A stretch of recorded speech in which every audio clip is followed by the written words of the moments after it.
Vinícius and Real Madrid. When love and money are not on the same side, you could title a movie about Vinícius's contract renewal saga with Real Madrid as such. Real Madrid and Vinícius were once one of the most beautiful love stories in European football. A young Brazilian prodigy brought in by Florentino Pérez at 16, patiently nurtured, and gradually becoming the heir to Cristiano Ronaldo's spirit. Not because he plays like Ronaldo, but because he always shines in the big moments. To Champions League titles, a slew of decisive goals, and the status of the #1 star in the attack, it seemed everything was perfect. But by the summer of 2025, things were no longer that simple. Vinícius and his team proactively opened contract extension talks, despite his current deal running until 2027.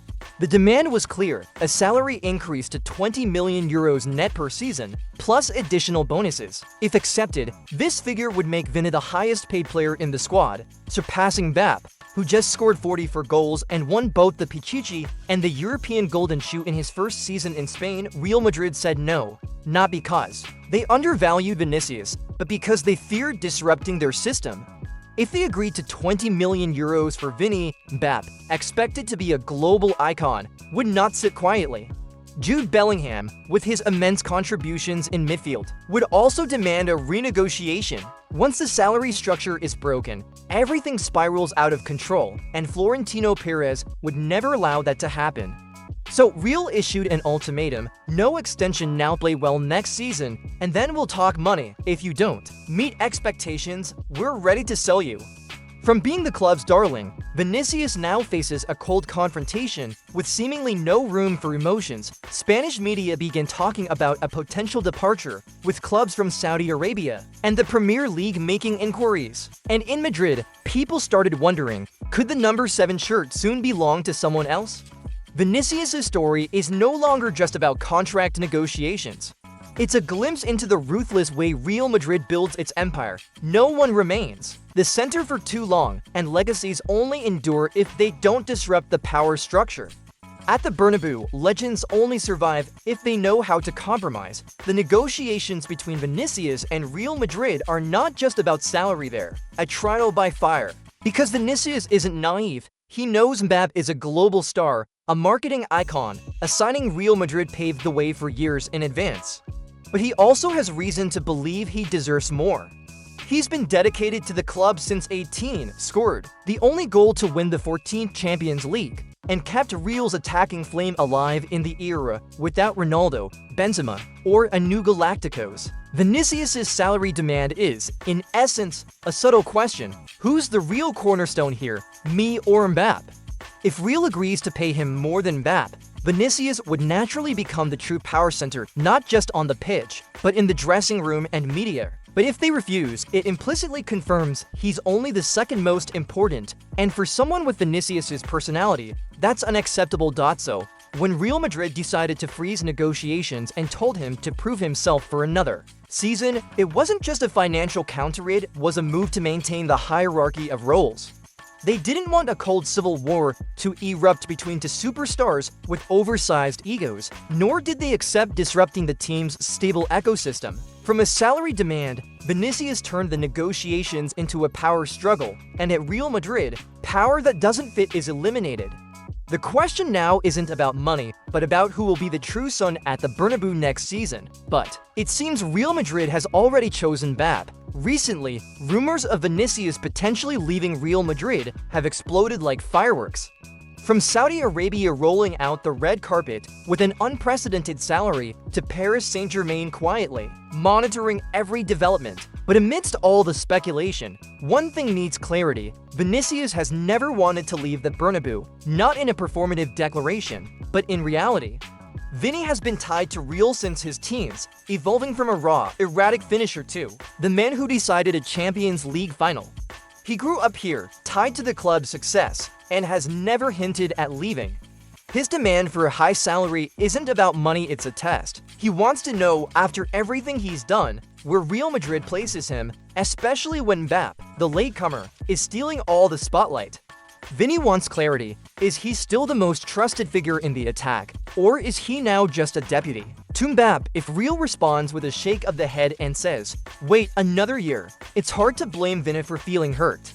Not because he lacks patience, but because someone who's been there from the start is waiting for an answer. That should be obvious. Vinícius still wants to stay, but no one wants to stay in a place where they're unsure if they're still valued. I don't know where Vinícius will go: Paris, the Middle East, or stay at Real Madrid with a lower salary than expected.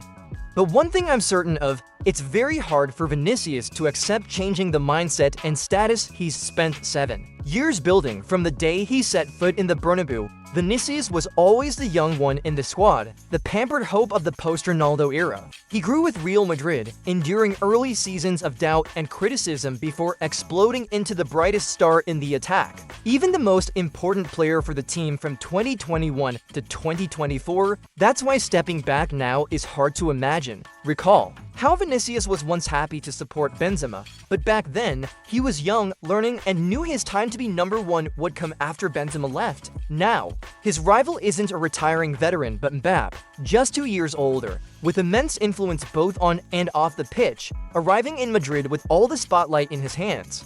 Both play the same position, share the same playing style, need space to sprint, cut inside, and operate independently. How can Vini be himself if his role is to serve Mbappe? Even if he sacrifices, will he be recognized as a key part, or forever the left winger making space for KM10? And don't forget, Vini is only 25 in age when everyone has a big ego and has already formed their unique playing identity. Asking someone like that to change just to fit another superstar?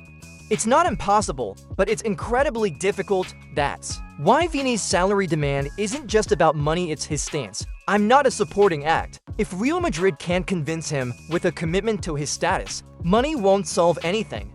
The number 10 of Kylian Mbappe, where sporting and commercial symbolism converge at the Bernabeu, Real Madrid has officially handed Kylian Mbappe the number 10 shirt for the 2025-26 season, a move with a clear message that he is the centerpiece of a new era at the Bernabeu. After a first season wearing number 9, scoring 44 goals but failing to win major titles, Mbappe now enters his second season with a clearly defined role as the leader both on the pitch and in the commercial sphere. With Luka Modric's departure, the number 10 vacancy was given to a player whose influence needs no validation, as the Mbappe name has long been a global brand.